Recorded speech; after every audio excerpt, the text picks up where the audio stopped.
Well, this is long overdue.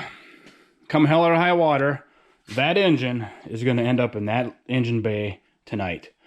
Not going to have it all hooked up, but it's going to be in there. It's going to be bolted in because this has been taking entirely too long. I kept waiting. Daylight outside is valuable, more valuable than inside. So I've been waiting for a rainy day to do this, and every time I think I've got a rainy day coming where I can work on it, it turns into a day like this. Just beautiful, sunny, whatever.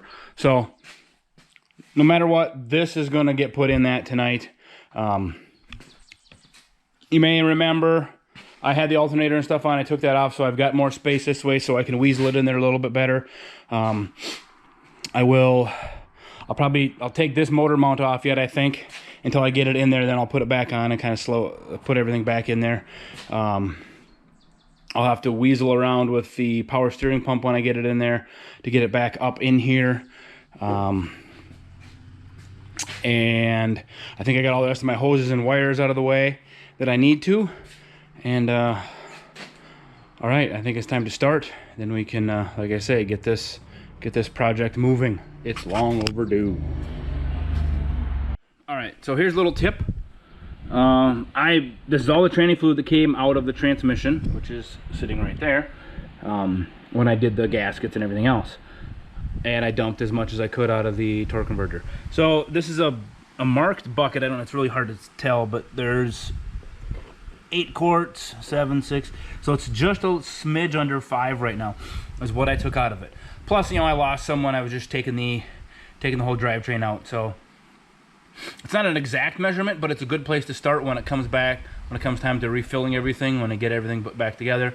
I know I've got to put at least 5 quarts in, probably 6, right off the bat. And then once it's moving a little bit, then I will check again and top it off, just exactly so. Okay, so a quick word about my setup here. Obviously, it's suspended right now. I took it off. Right there, that orange thing, that's the engine dolly I had it on. I built that based on an L-body 5-speed. It didn't work. I had to do some modifications to it, but that's my own problem. Anyway, so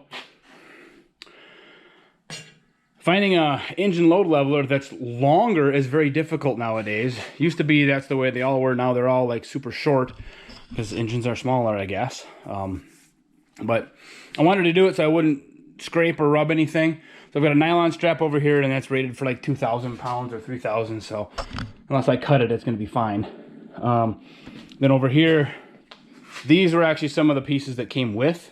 I've got them bolted into the head. Keeps me a fair enough distance away from there. So that's about it, just in case anybody's curious as to how this is set up.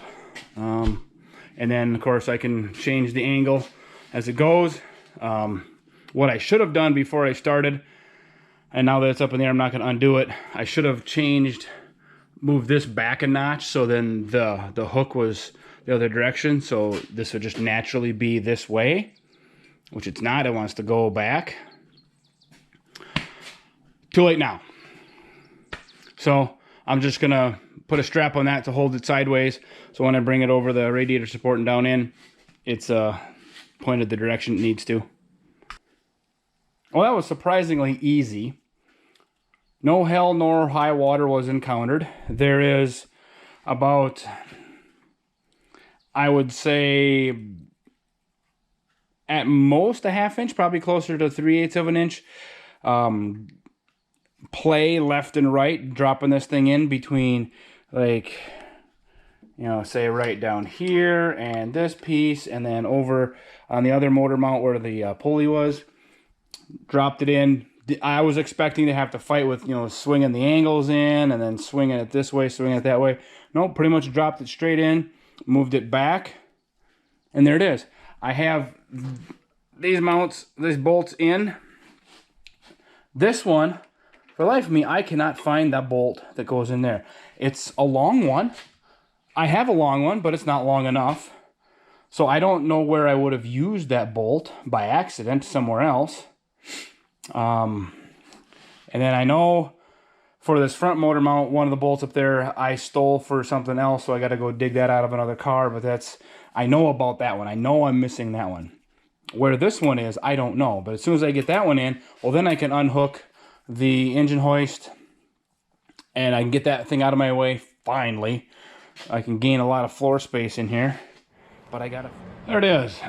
I went out to one of the mini cars I parted out and just found that bolt. Put it in here, because there's always a nut that sticks out. They put this little end on there. 100% not sure why. Thinking one, so the threads stay good on this thing, so they don't get buggered up, and maybe just to protect other things. Whatever. Anyway.